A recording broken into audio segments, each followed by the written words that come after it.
छठी मैया की जय। छठ पर्व हिंदू संस्कृति की सबसे पावन पर्व है।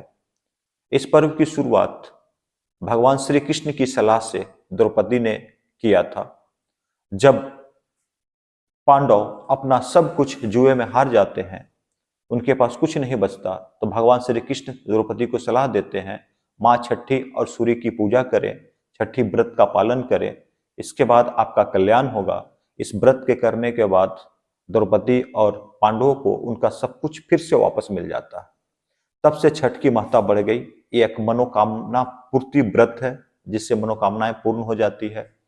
इसे उत्तर भारत के साथ साथ अब धीरे धीरे दक्षिण भारत और पूरे विश्व में किया जाने लगा है। छठ व्रत के कई नियम हैं। छठ व्रत 4 दिन तक चलने वाला एक त्योहार है, एक व्रत है।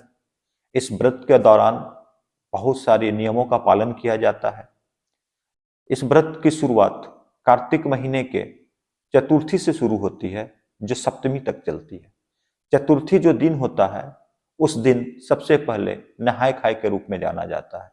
महिलाएं पोखर से, नदियों से, तालाबों से स्नान कर घर में चावल, कद्दू की सब्जी, दाल और अन्य सब्जियां बनाती है और उसे भोजन के रूप में ग्रहण करती है।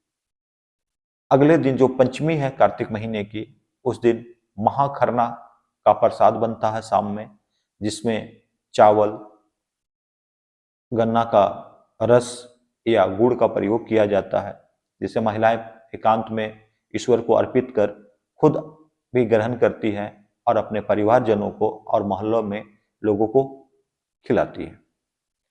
अगले दिन जब हम षष्ठी की बात करते हैं, इस दिन सुबह से ये घर में ठेकुआ और अन्य सामग्रियों को बनाती हैं।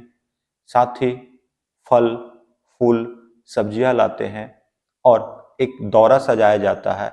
दौरा का तात्पर्य है कि एक बांस की मौनी होती है, जिसमें सूप रख करके उसमें फल और जो भी सामग्रियां हैं, दिया हो, नारियल हो, उसको रख करके शाम के समय तालाब के पास या नदी के पास सर के ऊपर लेकर के जाते हैं और अपने एक निर्धारित प्लेस पे रखकर महिलाएं या जो छठ व्रत करने वाले पुरुष हैं, वो तालाब या नदियों में जाते हैं और भगवान सूर्य को अर्घ्य देते हैं, उनकी परिक्रमा करते हैं और फिर पुनः घर को वापसी करते हैं।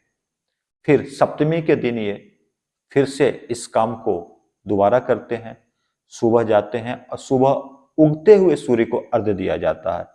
जो आखिरी दिन इन्होंने अर्घ्य दिया था, वो डूबते हुए सूर्य को अर्घ्य दिया था।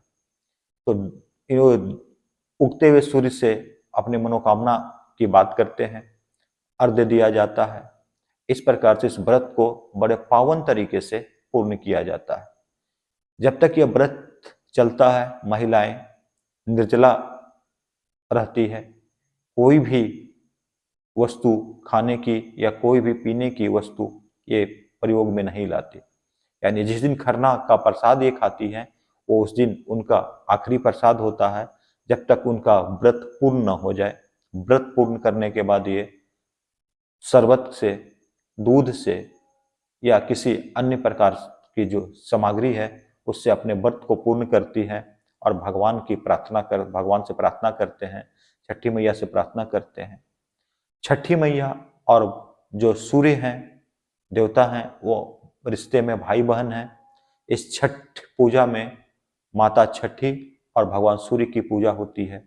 तो आप सबको छठ पूजा की हार्दिक शुभकामनाएं और छठी मैया की जय, भगवान सूर्य की जय, सनातन संस्कृति की जय, हिंदू धर्म की जय।